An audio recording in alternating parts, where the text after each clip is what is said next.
misty heart of 1920s Devonshire, a radiant bride-to-be vanishes from Ashbourne Manor on the eve of her engagement celebration, leaving behind a torn gown, a single earring, and a cryptic note. Enter Miss Jane Marple, whose keen eyes unravel a web of blackmail, betrayal, and hidden pasts. As secrets spill from locked drawers and shadowy gardens, a jilted lover's revenge and a solicitor's greed come to light. Can Miss Marple follow the clues to find Clara Winthrop before it's too late? Or will the truth remain lost in the moors? Chapter 1. The Invitation to Ashbourne Manor. The late September light filtered through the lace curtains of Miss Jane Marple's sitting room in Chipping Endley, casting delicate patterns on the polished oak table.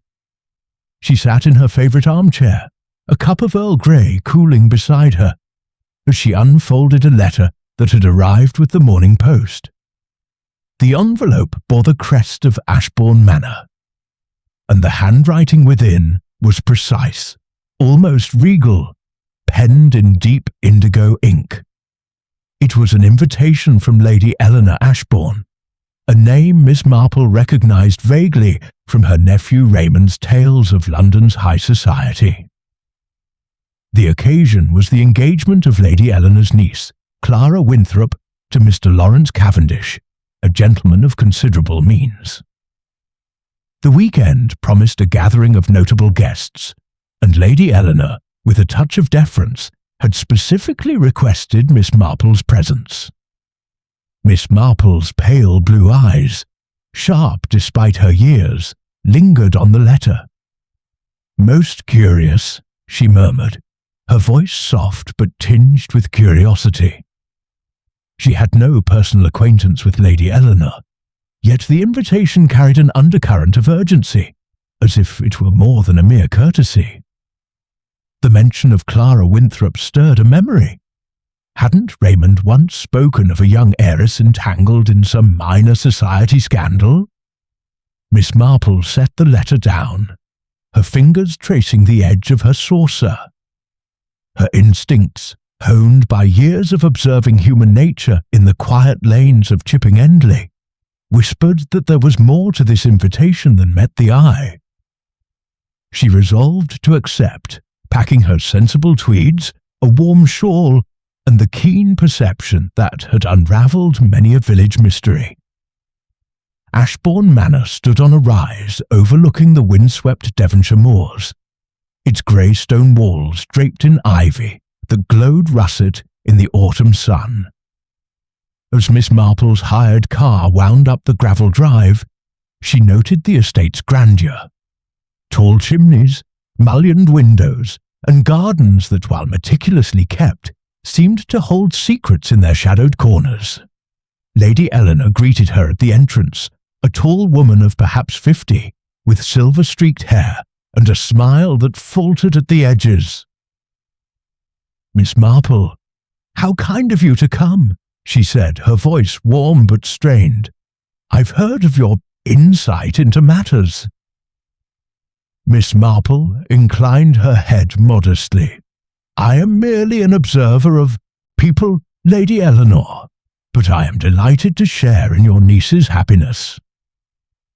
The drawing-room, where the guests were assembling, was a study in opulence. Crystal chandeliers, portraits of stern Ashbourne ancestors, and a fire crackling in a marble hearth. Lady Eleanor introduced the party with practised ease. Clara Winthrop, the bride-to-be, was a vision of youth, with golden curls and eyes that sparkled. Yet Miss Marple noted a fleeting shadow in her expression, as if joy were tempered by unease. Lawrence Cavendish, her fiancé, was tall and handsome, his charm polished but faintly proprietary. As he kept a hand on Clara's arm, Dr. Harold Grayson, the local physician, was a reserved man with a scholarly air, his spectacles glinting as he nodded politely. Mrs. Beatrice Langley, Clara's widowed aunt, had a sharp tongue and a habit of clutching her pearl necklace when displeased. Mr. Victor Ramsay, a solicitor and old friend of the Ashbourne family, was quiet, his eyes darting as if cataloguing every word. Lastly, there was Ellen, a young maid whose nervous fidgeting caught Miss Marple's attention at once. Dinner was a lavish affair, with silver gleaming under candlelight and conversation flowing as freely as the claret. Yet Miss Marple, seated between Dr. Grayson and Mrs. Langley, sensed undercurrents. Clara laughed too brightly at Lawrence's anecdotes, and Lawrence's gaze lingered on her with an intensity that bordered on possessive. Lady Eleanor announced that the wedding was set for a fortnight hence, prompting a ripple of surprise. "So soon," Mrs. Langley said, her voice cutting through the chatter. "Clara, dear, you've scarcely known the man 6 months." Clara flushed, her fingers tightening around her wine-glass. "It is what we both wish, Aunt Beatrice," she said, though her smile wavered. Lawrence raised his glass in a toast, but Miss Marple noted the briefest frown on Victor Ramsay's face, quickly masked.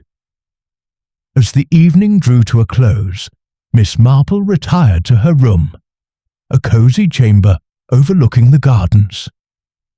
She sat by the window, her knitting needles clicking rhythmically, and reflected on the household. Clara's unease, Lawrence's watchfulness, Mrs. Langley's disapproval, each was a thread in a tapestry not yet woven. And then there was Ellen, the maid who had dropped a tray when Lawrence raised his voice, her eyes wide with something akin to fear. Miss Marple's needles paused. People, she thought, are never quite what they seem. She resolved to watch closely, for in the quiet moments of Ashbourne Manor, she sensed a mystery beginning to unfold. Chapter 2. The Disappearance. The dawn broke over Ashbourne Manor with a grey, reluctant light, the kind that seemed to cling to the moors like a shroud. Miss Jane Marple, an early riser by habit, was already seated by her window, her knitting untouched as she watched the mist curl through the gardens below. The house had been quiet when she retired the previous evening. The echoes of dinner conversation, Clara's bright laughter, Lawrence's smooth assurances, Mrs. Langley's sharp asides, lingering in her mind. Yet something had unsettled her, a faint discord in the harmony of the evening, like a note played slightly off-key. She was not surprised, therefore, when a piercing scream shattered the morning stillness, followed by the clamour of hurried footsteps. Miss Marple rose, slipping on her shawl, and stepped into the corridor. The household was in disarray. Lady Eleanor, her face ashen, stood at the top of the staircase, clutching the banister. "It's Clara," she said, her voice trembling as she met Miss Marple's steady gaze. "She's gone." The words hung in the air, heavy with dread. Miss Marple followed Lady Eleanor to Clara Winthrop's room, where a small crowd had gathered. The door stood open, revealing a scene of subtle disarray. The bed was untouched, its silk coverlet smooth, as if Clara had never lain upon it. Her evening gown, a delicate creation of pale blue silk, lay crumpled across a chair, one sleeve trailing to the floor. The French doors leading to the terrace were ajar, admitting a chill breeze that stirred the curtains. Beyond, the garden stretched into the mist, silent and unyielding. Lawrence Cavendish, his face pale and his hair dishevelled, pushed past the others. "She can't have gone far," he said, his voice sharp with urgency. "We must search at once." Dr. Harold Grayson, ever the voice of reason, nodded, suggesting they organise parties to comb the grounds. Mrs. Beatrice Langley, her eyes red with unshed tears, clutched a handkerchief and murmured, "My poor Clara, what has he done to her?" Her accusatory glance at Lawrence did not go unnoticed by Miss Marple, who stood quietly to one side, her eyes taking in every detail. Lady Eleanor, regaining her composure, dispatched the servants to assist in the search, but Miss Marple declined to join them. "I am not so spry as I once was," she said with a gentle smile, "but I shall make myself useful here." In truth, she preferred to observe the household in crisis, for it was in such moments that masks slipped, revealing the truth beneath. As the search parties departed, Miss Marple lingered in Clara's room, her sharp eyes scanning the scene. The gown on the chair caught her attention. Its hem was slightly torn, as if caught in a moment of haste. On the dresser, a single pearl earring gleamed, its partner conspicuously absent. Miss Marple's fingers brushed the surface of the dresser, noting a faint dusting of powder. Clara had applied her makeup here, perhaps in preparation for an unexpected errand. Most intriguing, however, was a small book of poetry, its pages well worn, lying open on a side table. Tucked beneath it was a crumpled note, its edges frayed. Miss Marple unfolded it carefully, revealing a brief message in bold, masculine handwriting. "Meet me at the Yard de Folly, midnight." It was unsigned, yet the ink and flourish suggested a man of confidence, perhaps even arrogance. "Very curious indeed," Miss Marple murmured, slipping the note into her pocket. She turned her attention to the French doors, stepping onto the terrace. The stone was damp with dew, and a faint scuff mark suggested someone had passed this way recently. The gardens beyond were a maze of hedges and rose bushes, leading to the Folly, a crumbling stone pavilion that stood like a forgotten sentinel on the edge of the estate. Miss Marple resolved to visit it later, but for now she returned to the house, where the atmosphere grew tenser by the minute. In the drawing room, Mrs. Langley was pacing, her voice rising. "This is Lawrence's doing, I'm sure of it. He was too possessive, always watching her. Clara told me she felt stifled." Lawrence, who had returned briefly to report no sign of Clara in the immediate grounds, flushed with anger. "That's absurd, Beatrice. I loved her. She would never leave me." His protestations were vehement, but Miss Marple noted the way his hands clenched, the slight tremor in his voice. Lady Eleanor, seated on a velvet settee, beckoned Miss Marple to her side. "Jane," she said softly, using the familiar address in her distress. "Clara spoke to me last night after dinner. She seemed troubled. She mentioned a shadow from the past, but when I pressed her, she would say no more." Miss Marple nodded, her mind already turning over possibilities. A shadow from the past could mean many things: a former suitor, a family secret, or something darker. Victor Ramsay, the solicitor, stood by the fireplace, his expression unreadable. Miss Marple observed him closely, noting the way he clutched a folded letter in his hand, his knuckles white. When she approached him with a question about the estate's history, he answered curtly, his eyes avoiding hers. "Clara was a spirited girl," he said. "Perhaps she simply needed air." The words were innocuous, but his tone suggested something unspoken. Ellen, the young maid, hovered near the doorway, her hands twisting in her apron. Miss Marple, with her knack for putting nervous souls at ease, drew her aside. "Ellen, my dear," she said kindly, "you seem troubled. Did you see Miss Clara last night?" The girl hesitated, her eyes darting toward the others, then whispered, "I saw her ma'am slipping out toward the gardens near midnight. I thought she was just taking a walk, but she looked frightened." Miss Marple patted her hand. "You did right to tell me. Fear often points to the truth." As the morning wore on, the search parties returned, weary and empty-handed.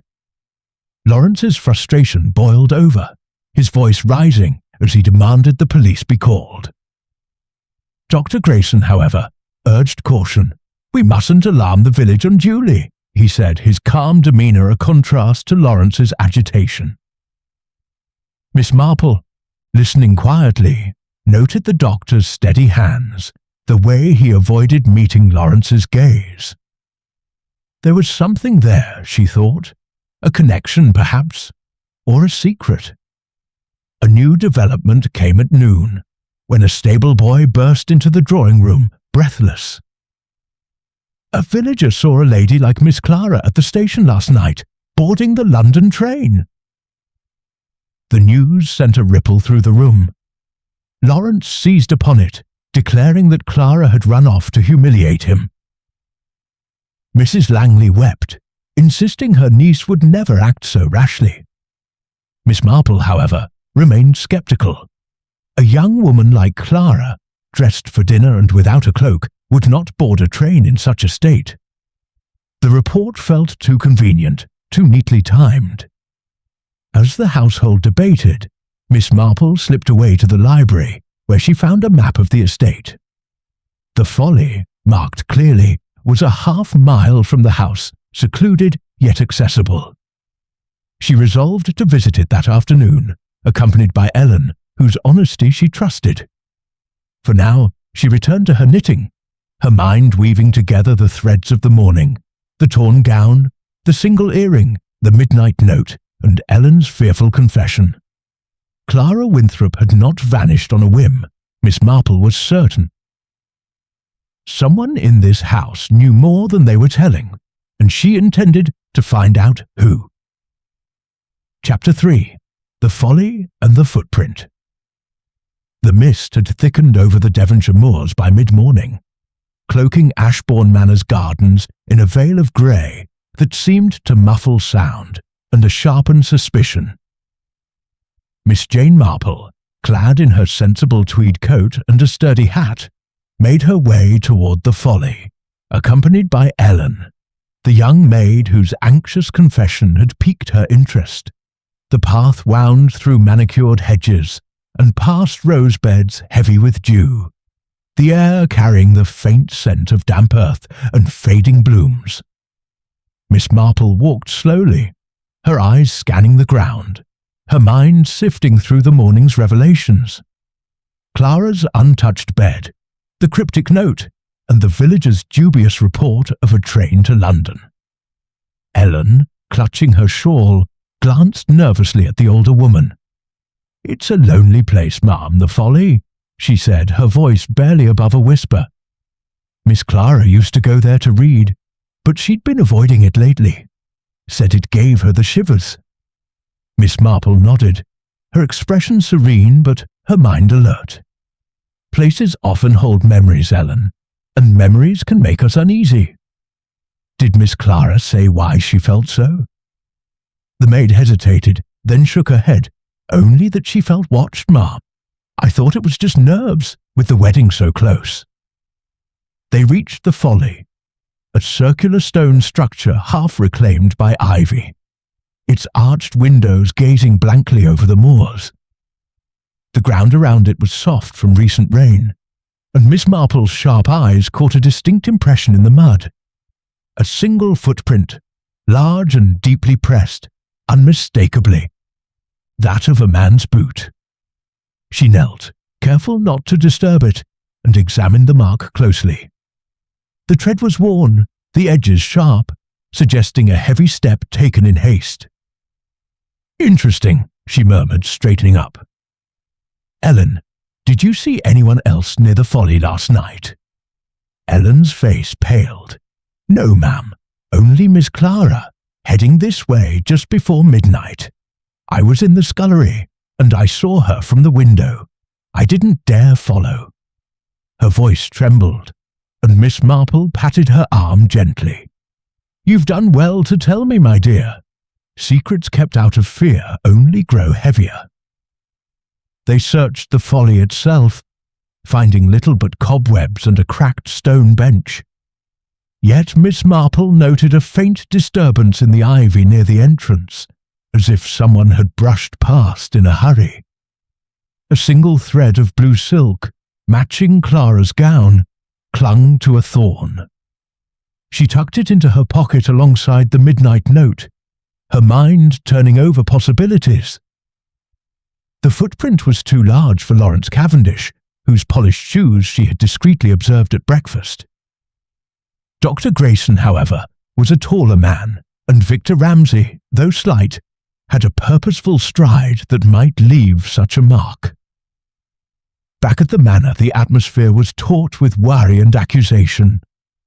Lawrence had returned from the search, his face flushed with frustration. "She's not on the grounds," he declared, pacing the drawing room.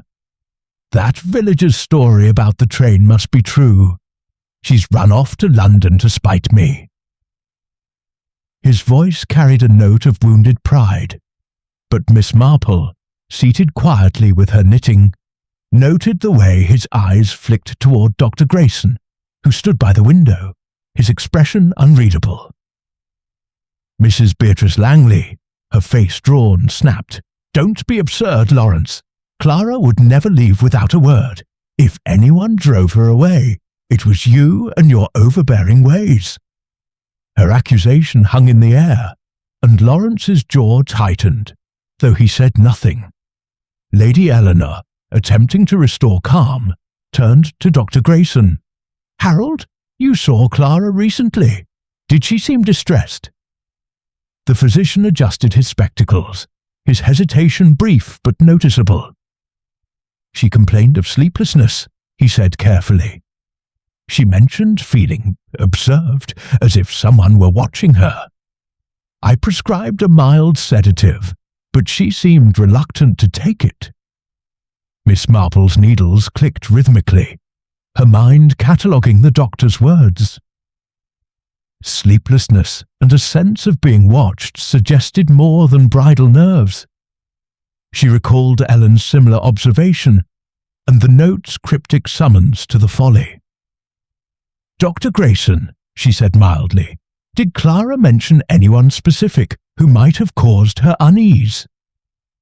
The doctor shook his head, but his fingers twitched, betraying a flicker of discomfort. "She was vague, Miss Marple. I assumed it was the strain of the engagement." His answer was too smooth, and Miss Marple filed it away, sensing he knew more than he admitted. Victor Ramsay, who had been silent, spoke up abruptly. "Perhaps we should consider the possibility of foul play. Clara's inheritance is substantial, after all." His tone was measured, but Miss Marple noted the way his hand strayed to the letter in his pocket, the same one he had clutched earlier. Inheritance, she thought, was a motive as old as the hills, and Ramsay's role as solicitor placed him at the heart of such matters. As the household debated, a gardener arrived with news. A villager had found a woman's shawl near the estate's gate, damp and mud-stained. Lawrence seized upon it, insisting it was Clara's, but Lady Eleanor shook her head. "Clara's shawl is in her wardrobe. I checked this morning." Miss Marple, intrigued, asked to see the item. It was a fine cashmere, but coarser than Clara's usual attire, and a faint scent of lavender clung to it, unlike the rosewater Clara favoured. "Curious," Miss Marple said softly, returning it to the gardener. A planted clue, perhaps meant to mislead. She drew Ellen aside once more, sensing the maid's fear had deepened. "Ellen," she said gently, "you mentioned Clara looked frightened last night. Did you see anyone else about, perhaps near the terrace?" The girl bit her lip, then whispered, "I saw a shadow, ma'am, moving toward the gardens after Miss Clara went out. I couldn't see who, but it was tall, like a man." Miss Marple nodded, her suspicions coalescing. The footprint, the silk thread, the shadow, each was a piece of a puzzle, and she was beginning to see its shape. As the afternoon waned, Miss Marple proposed a visit to the village to inquire about the train sighting. Lawrence and Dr. Grayson volunteered to go, but Miss Marple declined to accompany them, citing a need to rest. In truth, she wished to remain at the manor where secrets were more likely to reveal themselves. She settled in the library, ostensibly to read, but her eyes followed Victor Ramsay as he slipped out, his expression guarded. She also noted Mrs. Langley's frequent glances toward the terrace, as if expecting Clara to appear. The day drew to a close with no sign of Clara, and the household's tension grew palpable. Miss Marple, her knitting a steady rhythm, reflected on the clues: the midnight note, the footprint, the silk thread, and Ellen's shadowed figure. Clara had not fled to London, she was certain. Someone had lured her to the folly, and the key to her disappearance lay within these walls. As she retired for the evening, Miss Marple's mind was alight with possibilities, each as delicate and dangerous as the mist that cloaked Ashbourne Manor.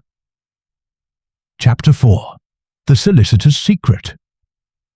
The afternoon sun did little to dispel the chill that had settled over Ashbourne Manor, both in the air and in the hearts of its inhabitants.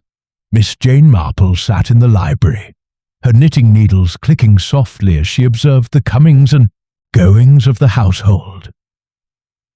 The search for Clara Winthrop had yielded no new leads, and the villager's tale of a woman boarding a London train was beginning to fray under scrutiny. Lawrence Cavendish and Dr. Harold Grayson had returned from the village, their expressions grim, reporting that the station master could not confirm the sighting. Miss Marple, her eyes sharp behind her spectacles, noted the tension between the two men. Lawrence's barely concealed frustration, and Dr. Grayson's studied calm. There was a story here, she thought, one that lay beneath the surface like a current waiting to pull the unwary under. Her attention, however, was drawn to Victor Ramsay, the solicitor, whose reserved demeanour had grown increasingly guarded. Throughout the morning, he had hovered on the edges of conversations, his fingers often straying to the folded letter in his pocket, a gesture Miss Marple had not missed. There was something about Ramsay that reminded her of Mr. Petherick, a solicitor from her village of Chipping Endley, who had once been caught in a web of his own making over a disputed will. Solicitors, Miss Marple mused, handle secrets as others handle coin, and they are not always as discreet as they believe. She resolved to engage Ramsay in conversation, choosing a moment when the others were occupied. The library, with its towering shelves and scent of old leather, provided the perfect setting. She approached him as he stood by a window, ostensibly studying the gardens but clearly lost in thought. "Mr. Ramsay," she said, her voice mild, "you must know the Ashbourne family well, having served as their solicitor. Miss Clara's inheritance, I understand, is quite substantial." Ramsay started, his hand tightening on the letter. "Yes, Miss Marple," he replied, his tone cautious. "Her late father left her a considerable fortune, managed through a trust. I oversee its administration." He offered a thin smile, but his eyes were wary. Miss Marple nodded, her needles never pausing. "It must be a great responsibility, handling such matters. Trusts can be complicated, can they not? Especially when there are unexpected claims." She let the words hang, her expression one of innocent curiosity. Ramsay's smile faltered. "There are no claims, Miss Marple. The estate is in order."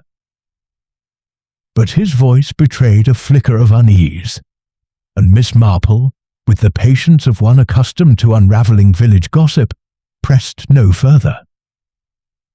She had planted a seed, and she knew from experience that such seeds often sprouted in their own time. Her opportunity came later that afternoon, when she misplaced her spectacles in the library.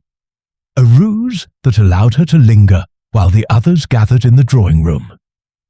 As she pretended to search, her eyes fell on a heavy ledger, tucked behind a row of legal tomes on a high shelf. It was an odd place for such a document, and Miss Marple, standing on tiptoe, managed to retrieve it. The ledger detailed transactions from Clara's trust, but what caught her attention were several payments to an unnamed recipient, each marked with Ramsay's initials and dated over the past year. The sums were modest but regular, suggesting a pattern that was not entirely above board.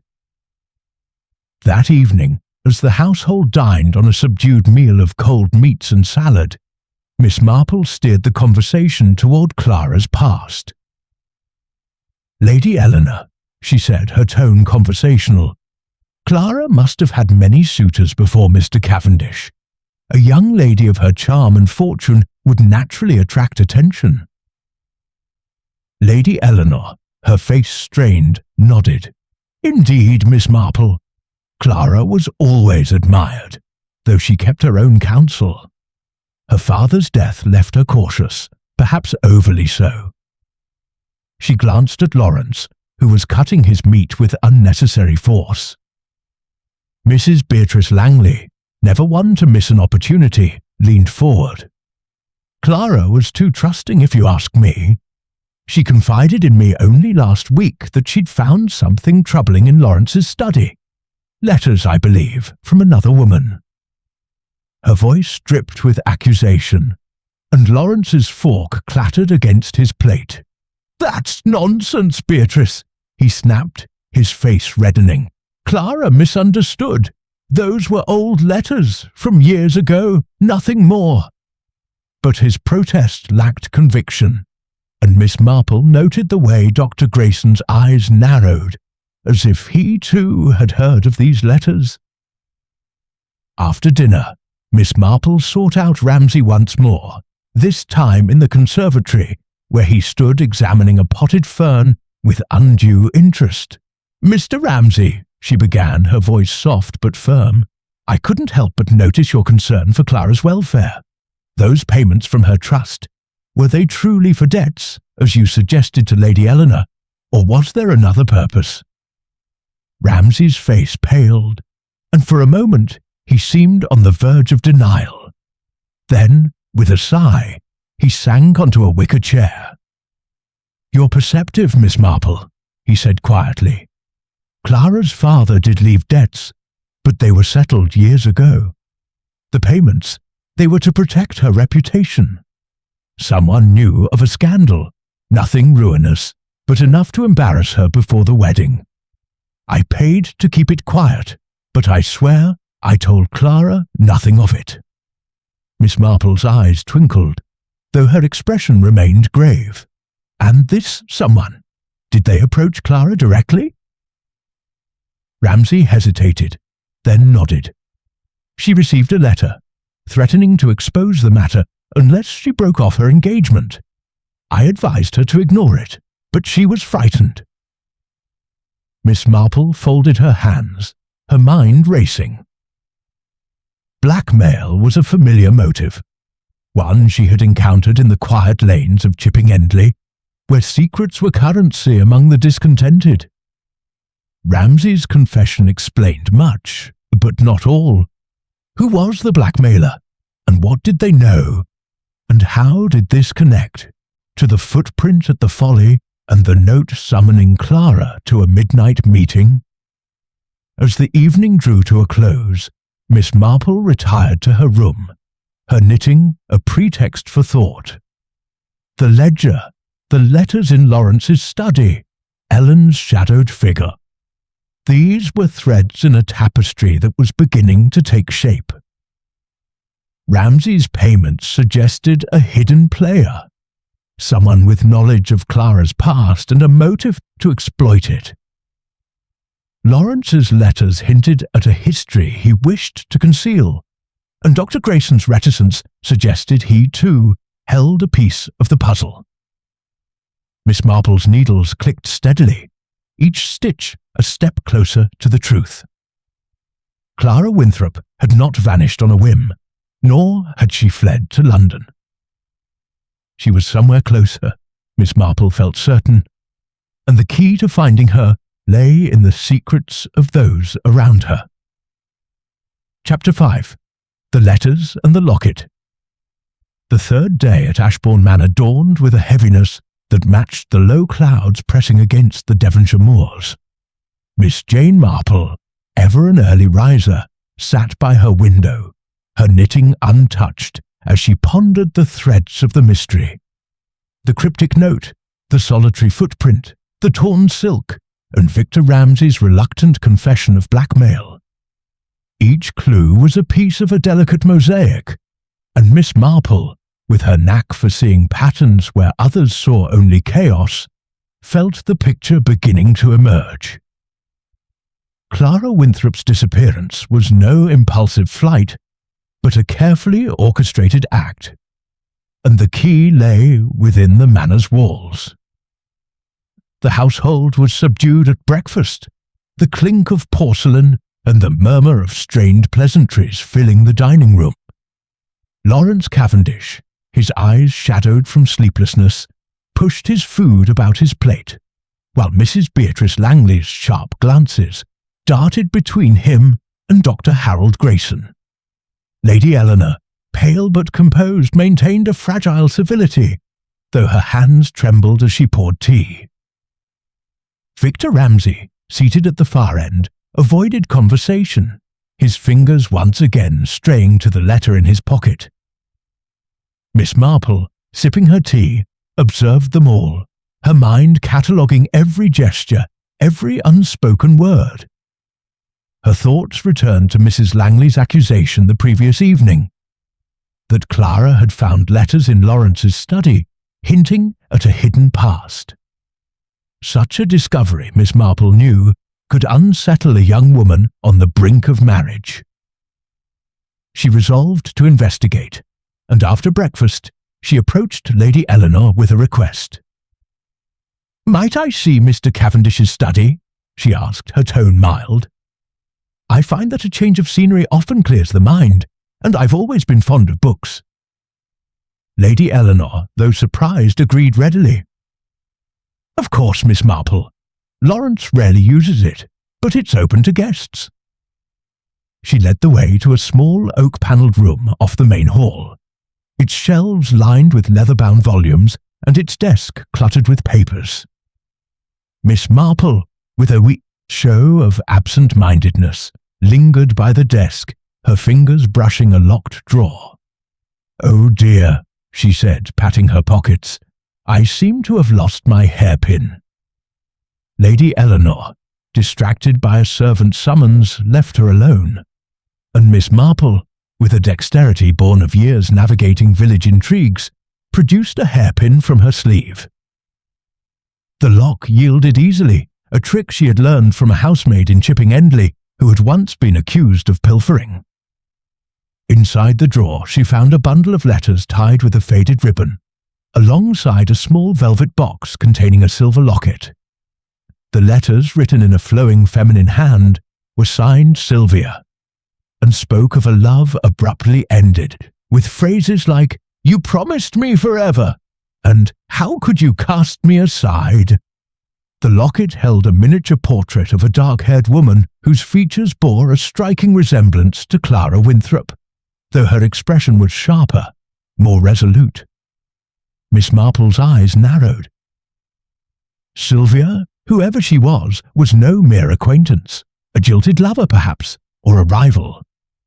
The resemblance to Clara suggested a deeper connection, a sister, a cousin, or even a deliberate deception. She replaced the items carefully, locking the drawer, and slipped the hairpin back into her sleeve just as Lawrence entered, his face taut with suspicion. "Miss Marple," he said, his voice clipped, "what are you doing here?" "Oh, merely admiring the view," she replied, gesturing to the window with a smile. "The moors are quite dramatic, don't you think?" Lawrence's eyes flicked to the desk, but he said nothing, and Miss Marple excused herself, her mind alight with new possibilities. she sought out Ellen, the maid, whose nervous glances had not escaped her notice. Finding her polishing silver in the pantry, Miss Marple adopted her most grandmotherly tone. "Ellen, my dear, you've been so helpful.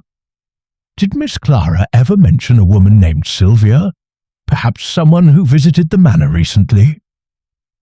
Ellen's hands stilled, and her eyes widened. "Oh, ma'am, she did. About a month ago, a lady came to see Mr. Cavendish. I didn't hear her name, but Miss Clara said she was angry, shouting at him in the garden. Miss Clara overheard them, but she wouldn't tell me what it was about. She looked ever so upset after." Miss Marple nodded, patting the girl's hand. "You've done well to remember, Ellen. Small details often light the way." The maid's words confirmed the letter's significance, but the locket's portrait puzzled her. Why keep such a memento, and why hide it? Lawrence's past, it seemed, was a tangled web, and Clara had stumbled into its strands. As the afternoon wore on, a gardener arrived with a fresh discovery. Clara's missing pearl earring, found near the Follies' entrance, half buried in the mud. The news sent a ripple through the household, with Lawrence insisting it proved Clara had been there, perhaps fleeing in distress. Mrs. Langley, however, scoffed. One earring! She'd not leave such a thing behind willingly. Miss Marple, examining the earring, noted its pristine condition, no tarnish, no scratches, as if it had been placed rather than dropped. Another planted clue, she thought, like the shawl at the gate. She turned her attention to Dr. Grayson, whose reticence intrigued her. Over tea in the drawing room, she engaged him in conversation, her questions seemingly idle. "Dr. Grayson, you must see many young women with nerves before a wedding. Did Clara mention anything specific about her fears, beyond feeling watched?" The doctor hesitated, his fingers adjusting his spectacles. "She was vague, Miss Marple. She spoke of a letter, something unsettling, but wouldn't show it to me. I advised her to speak to Lawrence, but she seemed reluctant." His words were careful, but Miss Marple caught the flicker of unease in his eyes, as if he regretted saying even that much. That evening, as the household gathered for a sombre dinner, Miss Marple's thoughts turned to the locket's portrait. Sylvia's resemblance to Clara suggested a connection that could explain the blackmail Ramsay had mentioned. Was Sylvia a relative, seeking revenge for some past wrong? Or was she a rival, manipulating events to disrupt the engagement? Lawrence's hidden letters and the locked drawer pointed to a secret he wished to keep buried, but the earring and the shawl suggested someone else was weaving a narrative of Clara's flight. As she retired to her room, Miss Marple sat by the fire, her knitting a rhythmic counterpoint to her thoughts. The letters, the locket, Ellen's tale of an angry visitor, these were not random threads, but part of a deliberate design. Clara had been lured to the folly, she was certain, and the clues left behind were meant to mislead. Someone in the manor knew where Clara was, and Miss Marple's quiet determination grew. She would follow the threads no matter how tangled, until the truth was laid bare. Chapter 6. The Doctor's Dilemma. The fourth morning at Ashbourne Manor broke with a restless energy. The sky a patchwork of clouds that mirrored the unease within the household. Miss Jane Marple, seated at her usual window with a cup of tea, watched the moors shift under the uncertain light, her mind weaving together the threads of Clara Winthrop's disappearance. The midnight note, the solitary footprint, the torn silk, the blackmail payments, and the hidden letters with their enigmatic locket. Each clue pointed to a carefully laid plan, and Miss Marple, with her quiet certainty born of observing human nature in Chipping Endley, felt the strands drawing tighter. Clara had not fled, nor had she vanished by chance. Someone in this house held the key, and the latest clues, the pearl earring and Ellen's tale of an angry visitor named Sylvia, suggested a motive rooted in secrets long buried. The breakfast table was a study in strained civility. Lawrence Cavendish, his charm worn thin by worry, snapped at a servant over cold toast, while Mrs. Beatrice Langley's sharp eyes darted accusingly toward him. Lady Eleanor, her composure fraying, spoke little, her fingers twisting a lace handkerchief. Victor Ramsay, the solicitor, kept his gaze fixed on his plate, as if avoiding the weight of scrutiny. Dr. Harold Grayson, however, intrigued Miss Marple most. His calm demeanour, so carefully maintained, had cracked briefly the previous day when questioned about Clara's fears. There was something he was holding back, she was certain, and she resolved to probe further. As the meal ended, Dr. Grayson approached her in the hall, his expression grave. "Miss Marple," he said, his voice low, "I must speak with you privately. It's about Clara." His urgency was unmistakable, and Miss Marple, with her characteristic nod, followed him to the conservatory, where the scent of damp earth and ferns offered a quiet refuge. "Doctor," she began, settling onto a wicker chair, her knitting in her lap, "you seem troubled. Is there something about Clara's state of mind you've not shared?" Grayson hesitated, his fingers adjusting his spectacles, a nervous habit Miss Marple had noted. "I should have spoken sooner," he admitted. "Clara came to me 3 days before she vanished, not just about sleeplessness, but about a letter she'd received. It was a threat, warning her to break off her engagement to Lawrence or face ruin. She was terrified, convinced someone meant to expose a scandal." Miss Marple's needles paused, her eyes sharp. "Did she show you this letter, Dr. Grayson?" He shook his head. "No. She kept it hidden, but she said it mentioned her father's past, something about debts or dishonor. I urged her to confront Lawrence, but she refused, fearing his reaction. She said he'd been different lately, more secretive." Miss Marple nodded, her thoughts racing. The letter aligned with Victor Ramsay's confession of blackmail, but Grayson's account added a new layer.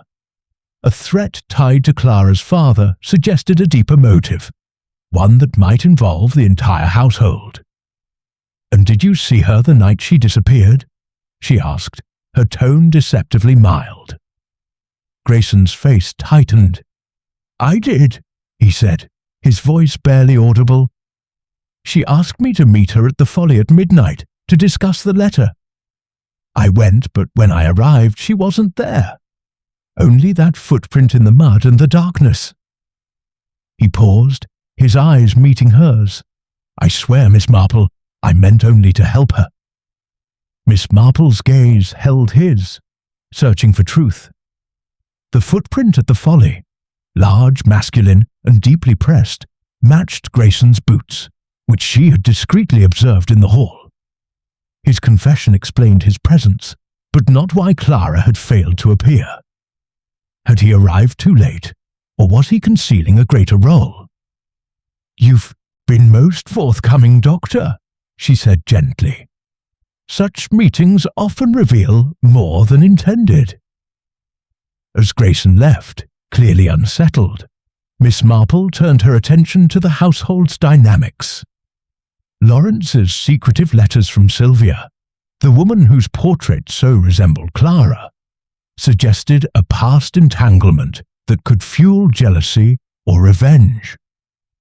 Ramsay's payments to an unknown recipient hinted at a coordinated effort to exploit Clara's fears.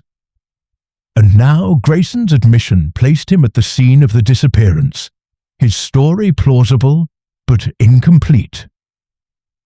That afternoon, a new disturbance shook the manor. Ellen, the maid, burst into the drawing room, her face pale and her voice trembling. "I saw her, ma'am, Miss Clara, in the gardens, like a ghost she was, all in white, near the rose beds." The household erupted in gasps, with Mrs. Langley clutching her pearls and Lawrence demanding details. Lady Eleanor, her voice sharp, sent servants to search the gardens, but Miss Marple, ever practical, suspected no ghost. "Fear plays tricks on the eyes, Ellen," she said kindly, "but let us see what we find." Accompanied by Lady Eleanor and a reluctant Ramsay, Miss Marple ventured to the rose beds where the mist hung low. There, caught on a thorn, was a scrap of white fabric, fine silk, like Clara's gown, but fresh, unweathered by the elements.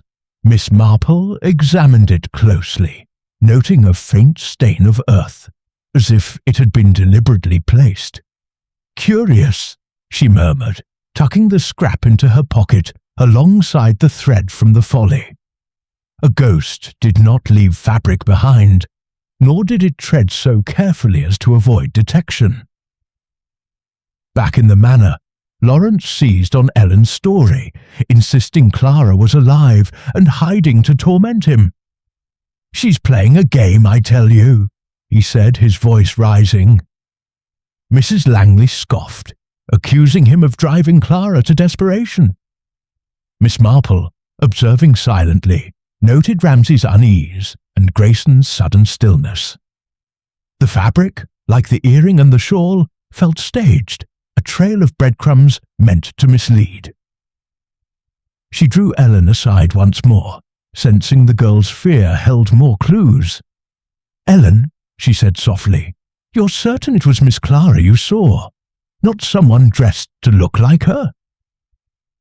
The maid hesitated, then whispered, "It was dark, ma'am, and misty, but the figure moved like her, quick and light. I was so frightened, I ran." Miss Marple patted her hand, her mind turning to the possibility of an impostor, someone exploiting Clara's absence to deepen the mystery. As evening fell, Miss Marple sat by the fire in her room, her knitting a steady rhythm against her thoughts. Grayson's confession, the white silk, Ellen's ghostly vision, these were not random, but part of a design. The footprint placed Grayson at the folly, but his story suggested he was not the orchestrator. Sylvia, the woman in the locket, loomed larger, her connection to Lawrence and perhaps to Clara herself, a key yet to be unlocked. Someone was manipulating the household's fears, and Miss Marple was determined to find out who before the trail grew cold. Chapter 7. The Truth Unravelled. The fifth morning at Ashbourne Manor dawned with a brittle clarity, the moors stretching sharp and endless under a sky swept clean of clouds. Miss Jane Marple, seated in her room with her knitting untouched, felt the weight of the mystery pressing closer to its resolution. The clues had accumulated like stitches in a pattern. The midnight note, the solitary footprint, the torn silk, the blackmail payments, the letters from Sylvia, the locket's haunting portrait, and now the ghostly scrap of fabric in the rose beds.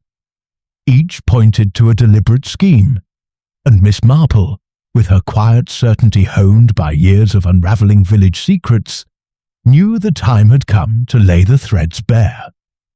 The household gathered in the drawing-room after breakfast, their faces drawn with exhaustion and suspicion.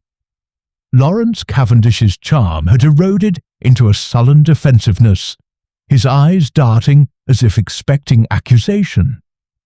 Mrs. Beatrice Langley clutched her handkerchief, her indignation tempered by fear for her niece.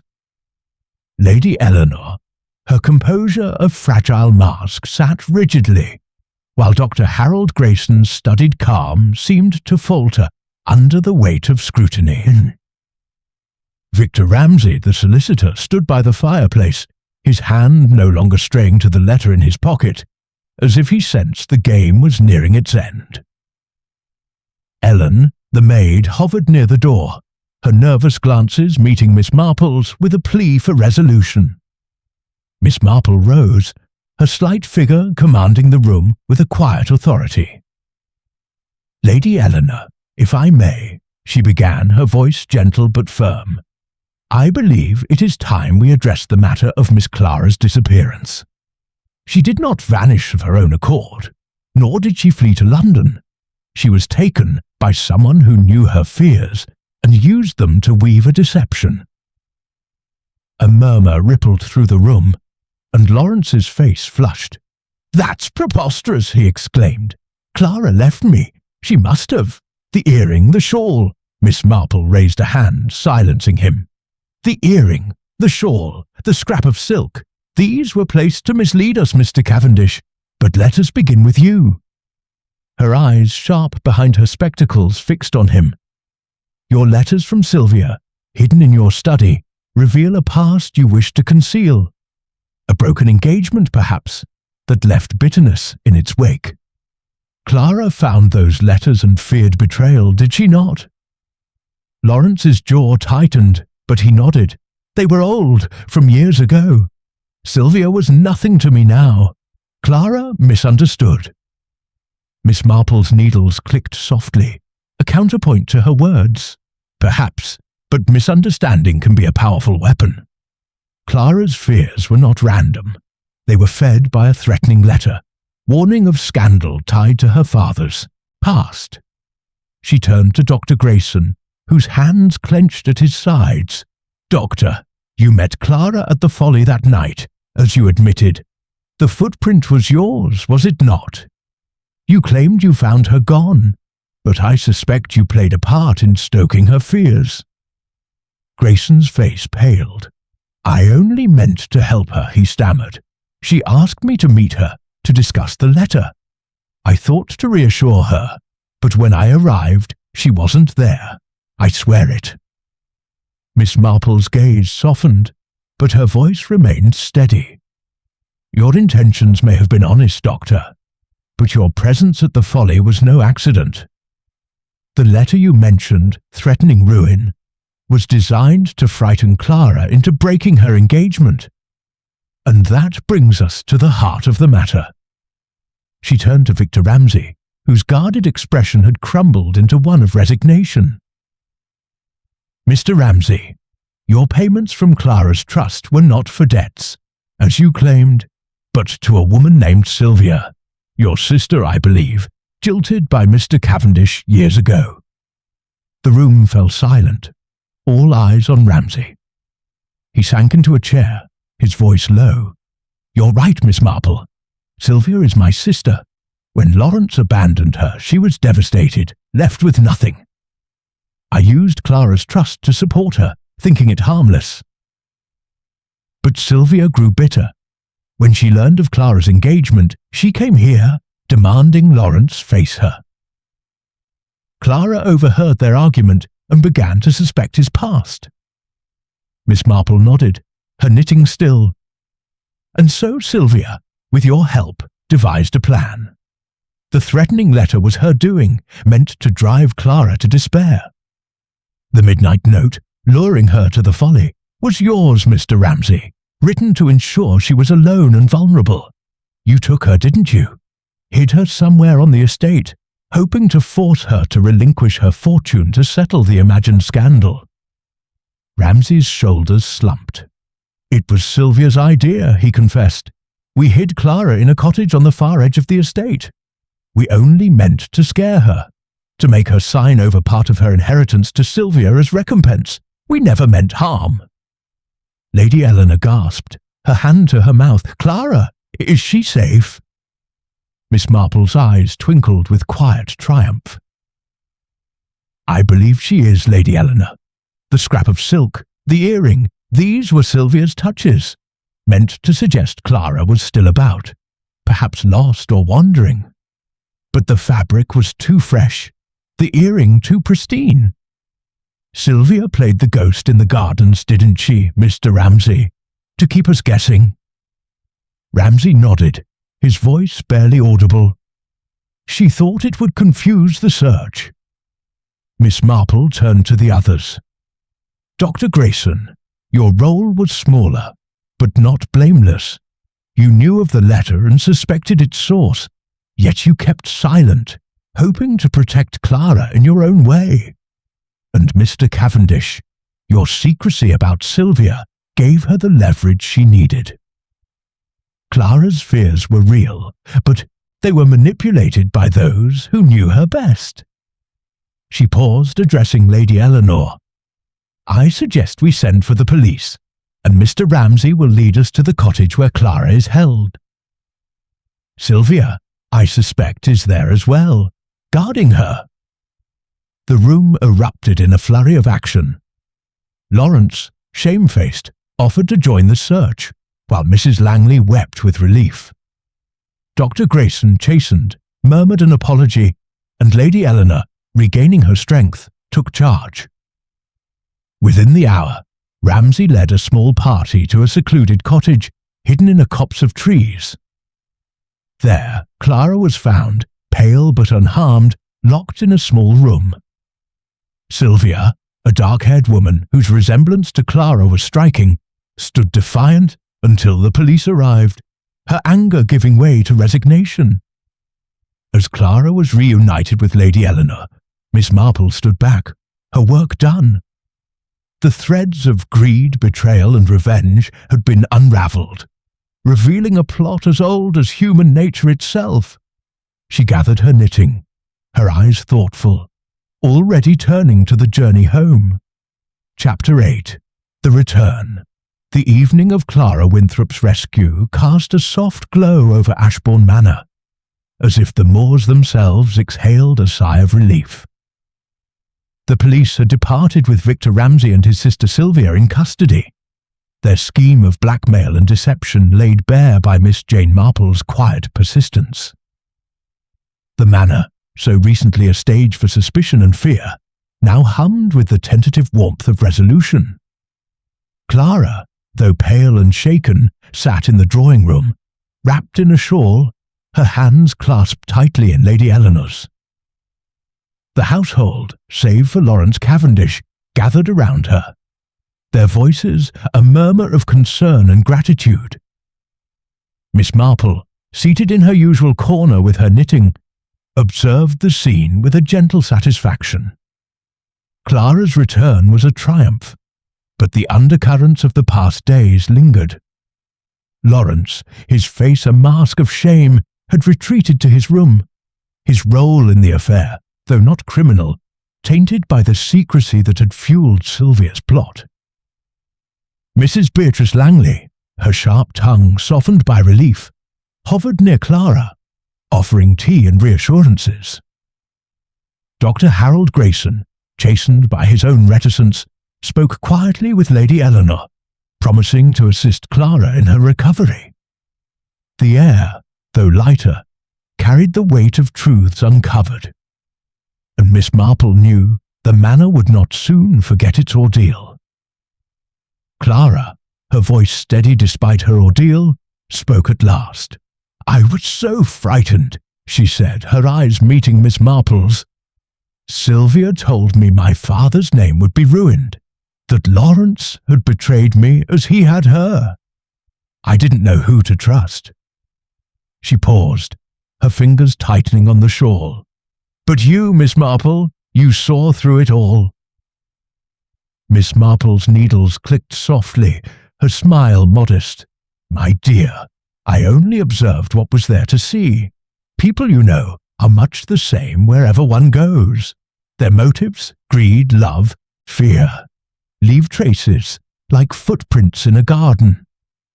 Lady Eleanor, her composure restored, pressed Miss Marple's hand. How did you know, Jane? How did you see what we could not? Miss Marple's eyes twinkled behind her spectacles. It is a matter of looking closely, Lady Eleanor. In my village, Chipping Endley, I have seen many a small drama unfold. Jealousies, secrets, betrayals. They are not so different from those in grand houses. Sylvia's bitterness, Mr. Ramsay's loyalty to his sister, Mr. Cavendish's hidden past. These were threads in a pattern, and I merely followed them to their source. She recounted the clues that had guided her. The midnight note luring Clara to the folly, the footprint that placed Dr. Grayson at the scene, the torn silk and pristine earring meant to mislead, and the letters in Lawrence's study revealing Sylvia's connection. The payments from Clara's trust, orchestrated by Ramsay, had funded Sylvia's scheme, while her ghostly appearance in the gardens was a final act of manipulation. Each clue, Miss Marple said, was like a stitch in a tapestry.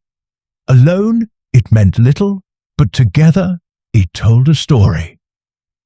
Clara, her resolve returning, announced her decision to end her engagement to Lawrence. "I cannot marry a man who kept such secrets," she said firmly. "I need time to understand my own heart." Mrs. Langley nodded approvingly, while Lady Eleanor's eyes softened with understanding.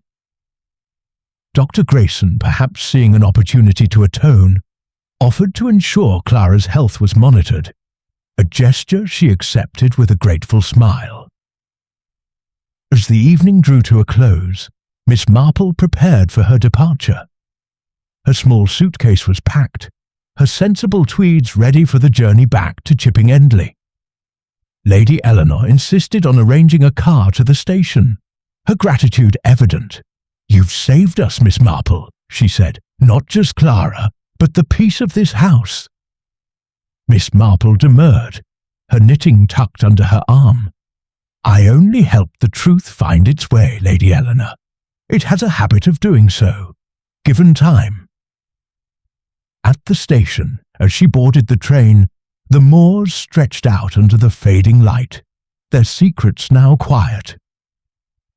Miss Marple settled into her seat, her thoughts already turning to the familiar rhythms of her village, the gossip at the post office, the rivalries at the Women's Institute, the small dramas that kept her mind sharp.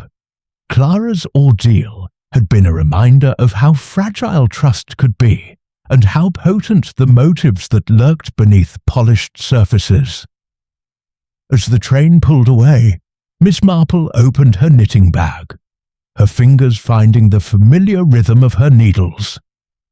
The mystery of the vanishing bride was solved, but she knew the world held countless others, each waiting for someone to notice the patterns others overlooked. With a contented sigh, she began a new row, ready for whatever puzzle might come her way.